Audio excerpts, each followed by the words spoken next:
디모데후서. 바울의 마지막이자 가장 개인적인 서신입니다. 이 서신은 바울이 감옥에 있을 때 자신의 사랑하는 동역자이자 제자인 청년 디모데에게 써보낸 것인데요. 그가 디모데전서를 기록한 후 정확히 얼마나 많은 시간이 흘렀는지는 알 수 없지만 그의 상황이 더 나빠졌다는 것만큼은 알 수 있죠. 그는 지금 로마 감옥에 갇혀 있는데요. 이는 사도행전 28장에 나오는 가택연금을 가리키는 것일 수도 있고, 그곳에서 석방되고 나서 또 한 차례 오랜 기간 사역을 하다가 드로아에서 다시 체포된 것일 수도 있습니다. 어느 쪽이든 바울은 자신이 지금 법정에서 재판 중이며 결과가 좋을 것 같지 않다고 하면서 이번에는 살아서 나가지 못할 거라고 거의 확신합니다. 이렇게 암담한 상황에서 바울은 에베소에서 아직 임무를 수행하고 있는 디모데에게 요청합니다. 그가 시작한 교회 개척의 사명을 전수해 줄 수 있도록 감옥에 와서 자신과 함께 있어달라고 말입니다. 디모데후서의 구성은 매우 단순한데요. 바울은 두 개의 큰 단락을 통해 디모데에게 권면을 합니다.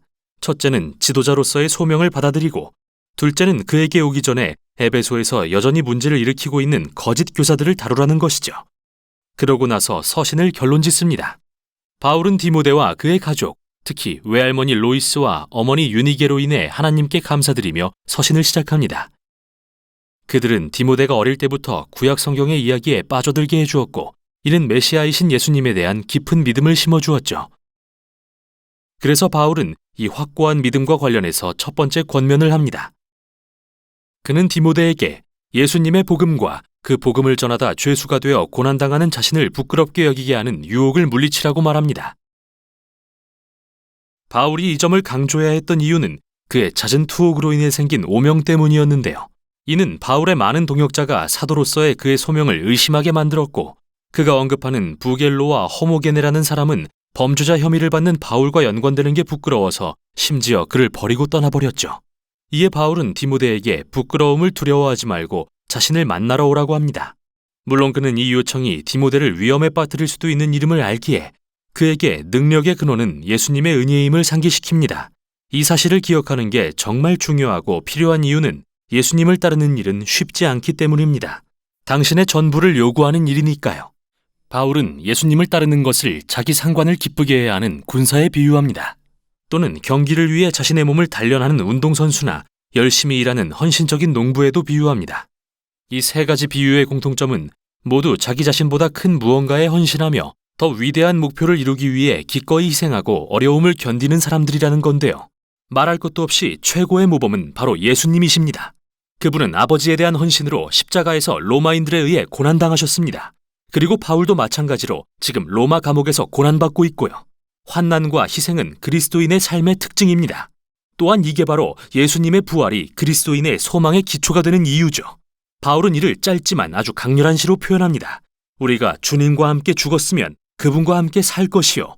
우리가 참고 견디면 그분과 함께 다스릴 것이요. 우리가 그분을 부인하면 그분도 우리를 부인하실 것입니다. 우리는 신실하지 못하더라도 그분은 언제나 신실하십니다. 그분은 자기를 부인할 수 없으시기 때문입니다. 하나님은 이 세상을 향한 사랑으로 예수님의 죽음과 부활을 통해 새로운 소망을 여셨습니다. 또한 하나님은 예수님을 믿고 따르는 위험을 감수하는 자들을 옹호하시고 생명을 주겠다고 약속하십니다. 그분을 부인하는 자들은 그 결정을 존중해서 똑같이 대하실 것입니다. 하지만 신실하지 못한 인간과 달리 하나님은 변함없이 신실하신 분입니다. 그래서 바울은 대가를 치러야 되는 걸 알면서도 디모데에게 신실하라고 명하는 것이죠. 두 번째 단락으로 넘어가서 바울은 디모데에게 로마에 오기 전에 에베소의 부패한 교사들에 맞서라고 권면합니다. 그들의 가르침은 에베소 교회에 마치 암세포처럼 퍼지고 있었습니다. 그들은 교회 내에 영향력 있는 몇몇 여자 교인들을 목표로 삼아 타락시켰는데, 아마도 이들은 바울이 디모데전서에서 문제로 다뤘던 부유한 여자들이었던 것 같습니다. 디모데는 이미 이 교사들의 거짓 교리에 관해 알고 있기 때문에 바울이 자세히 설명하지는 않습니다. 그러나 그가 제공하는 한 가지 단서는 그들이 부활이 이미 일어났다고 가르친다는 사실입니다. 여기서 우리는 이 교사들이 그리스 철학에 기반해서 육체의 부활은 부정하고 영적인 경험만을 이야기하는 것인지, 아니면 성령의 능력으로 이미 부활의 역사가 시작되었다는 바울의 가르침을 왜곡한 것인지는 알 수 없는데요. 어느 쪽이든 간에 문제는 그들이 부활과 새 창조에 대한 확고한 미래의 소망을 저버렸다는 것입니다. 그들은 그 대신에 일상생활과 동떨어진 개인적이며 지나치게 영적인 기독교를 받아들였죠.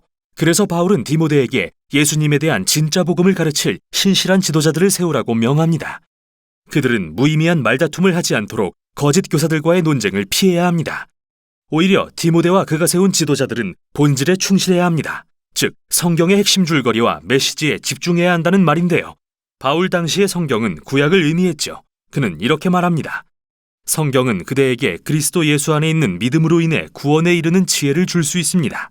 결국 성경은 예수님께로 이르는 통일된 하나의 이야기이자 온 세상에 전해줄 지혜를 담고 있다는 것을 의미하죠. 그 후 바울은 성경의 본질과 목적에 관해 이야기합니다. 그는 모든 성경이 하나님의 영감, 말 그대로 그분의 영으로 된 것이라고 하는데요. 이는 하나님이 그분의 백성에게 들려주기 원하시는 것을 성경 저자들을 통해 쓰도록 인도하시는 성령의 역할을 가리킵니다. 그리고 하나님은 매우 실제적인 목적으로 성경을 통해 그분의 백성에게 말씀하시는데요. 바울은 이렇게 말합니다. 성경은 교훈, 즉 전에는 몰랐던 것을 가르치기에 유익하며 책망, 즉 믿는다고 말은 하면서 사실은 삶으로 실천하지 않는 것들을 지적하기에 유익하며 우리의 흐트러진 생각과 행동의 방식들을 드러내어 바르게 하기에 유익합니다. 또 성경은 의로 교육하여 참된 인간이 되는 새로운 길을 보여주기에도 유익한데요. 이 모든 것은 하나님의 백성이 선한 일을 위해 준비되게 하기 위함입니다. 서신의 결론에서 바울은 디모데에게 자신이 살아서 감옥을 나갈 수 없을 것 같다고 말합니다. 그러니 겨울이 되기 전에 최대한 빨리 와달라고 하면서요. 그는 차가운 감옥에서 얼어붙지 않으려면 두고 온 두꺼운 외투가 필요했습니다.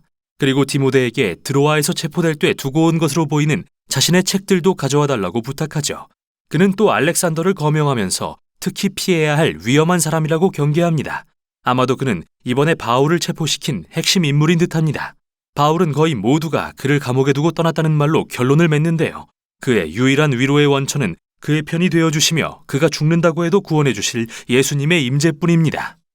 서신은 이렇게 끝납니다.